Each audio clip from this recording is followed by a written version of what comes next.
Sabe aquele momento de preencher o registro mensal de atendimentos, o famoso RMA do CRAS? Pois é, pode parecer uma burocracia sem fim, um documento técnico cheio de regrinhas chatas. Mas olha, hoje a gente vai pegar essa sopa de letrinhas do SUAS e transformar um guia super prático, lógico e direto. Vamos desmistificar esse preenchimento passo a passo de uma vez por todas. E para deixar claro, tudo que a gente vai ver aqui saiu direto da fonte oficial, tá? O Manual de Instruções do Ministério do Desenvolvimento Social, ou seja, zero achismos, a gente vai seguir a cartilha oficial, exatamente como ela foi estruturada, para acabar com qualquer dor de cabeça na hora de lançar os dados. Então, o nosso roteiro de hoje é bem dinâmico. A gente começa entendendo o propósito real do RMA, depois vamos matar a charada da diferença entre acompanhamento e atendimento, e aí mergulhamos de cabeça nos detalhes práticos dos blocos 1, 2 e 3. Vamos nessa? Começando pelo começo. Passo 1, o propósito do RMA-CAS. Afinal de contas, por que a gente tem que registrar tudo isso todo santo mês? A própria diretriz oficial dá a letra. Preencher esse formulário, gente, definitivamente não é só para arquivar papel ou cumprir tabela, não. O grande objetivo é mapear a oferta e dimensionar o volume de atendimentos. Trocando em miúdos, é gerar dados que realmente ajudem a planejar e a melhorar os serviços que são oferecidos. É literalmente a base de dados que faz o SUAS evoluir. Sem isso, a gente trabalha no escuro. Isso nos leva ao passo 2, acompanhamento versus atendimento. Essa é, sem dúvida, a distinção teórica que dita as regras do jogo no formulário inteiro. Olha como a base é simples, mas crucial. O acompanhamento é aquele processo contínuo, planejado, sabe? É uma relação construída ao longo do tempo ali no PAIF, com metas claras para ajudar a alcançar novos projetos de vida. Já o atendimento é algo pontual, um ato isolado. Pode ser uma inclusão no cadastro, uma acolhida rápida, uma orientação naquele momento específico. Famílias que estão em acompanhamento contínuo recebem, sim, vários atendimentos. Mas, muita atenção agora, nem todo mundo que recebe um atendimento isolado no CRAS está de fato sendo acompanhado sistematicamente. Pegou a diferença? Com isso bem claro, a gente entra no passo 3, o famoso bloco 1 do formulário, que é focado no registro de famílias no PAIF. Aqui, a coisa funciona como uma matemática bem básica, de entradas e saídas. O próprio manual traz um exemplo prático bem direto. Funciona assim. Passo 1. Você resgata o total de famílias do mês anterior. Vamos supor, 100 famílias. Aí no passo 2, você soma as novas famílias do mês atual, digamos mais 20. E aí vem os passos 3 e 4, que é onde a gente subtrai as exclusões. Se, por exemplo, 5 famílias tiveram um acompanhamento encerrado por avaliação da equipe técnica e outras 10 simplesmente deixaram de ir, o saldo dessas exclusões é 15. Qual é o resultado no fim das contas? O mês seguinte começa com 105 famílias. É basicamente um fluxo contínuo de quem entra e quem sai do acompanhamento.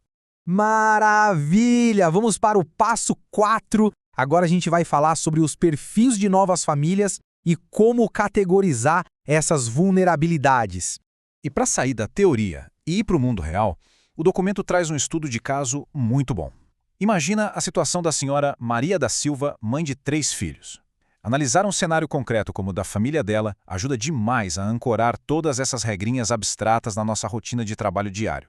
A grande sacada desse exemplo da Maria é entender a regra da multiplicidade. Olha só, a Maria recebe o Bolsa Família, certo? Então a gente marca o campo B2. Mas, se tirar o benefício, a renda da família se enquadra em extrema pobreza, o que aciona também o campo B1.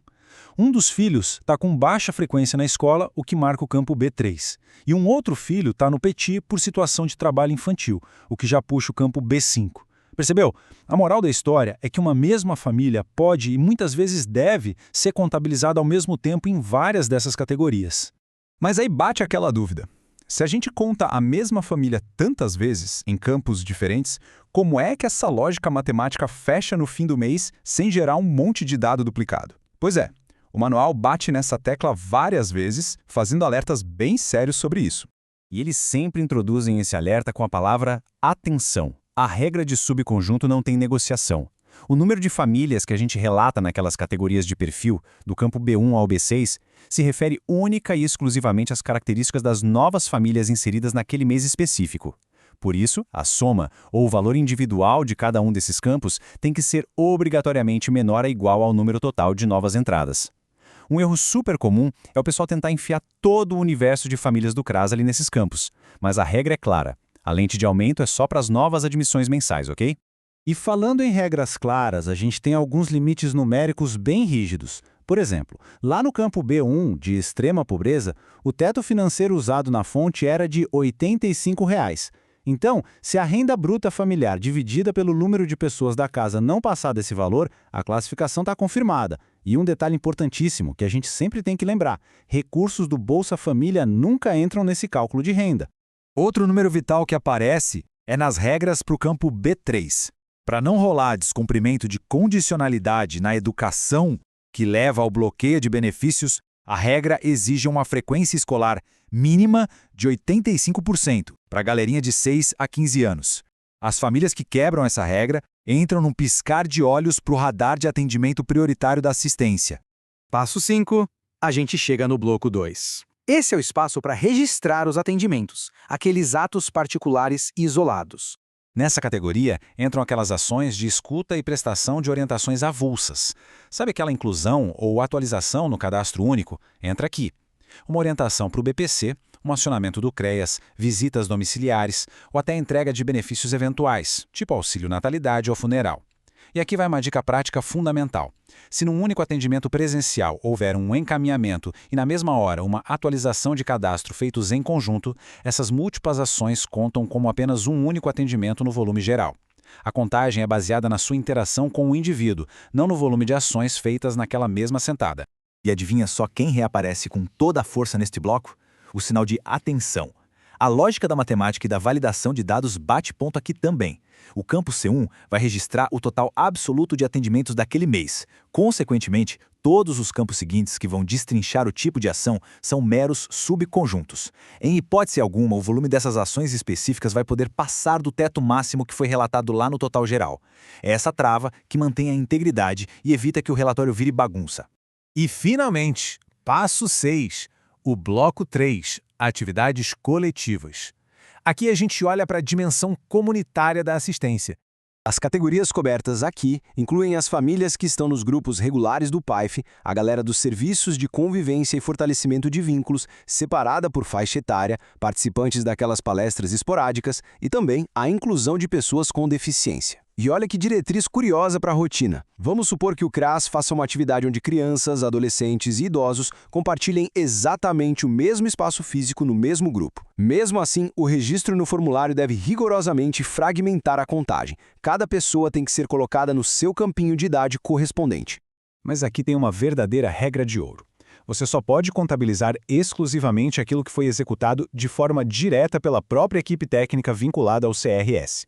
Se for uma atividade ou serviço desenvolvido por outras unidades da rede, ou por um centro de convivência parceiro que tem a própria coordenação, isso simplesmente não deve entrar na sua contagem mensal do RMA.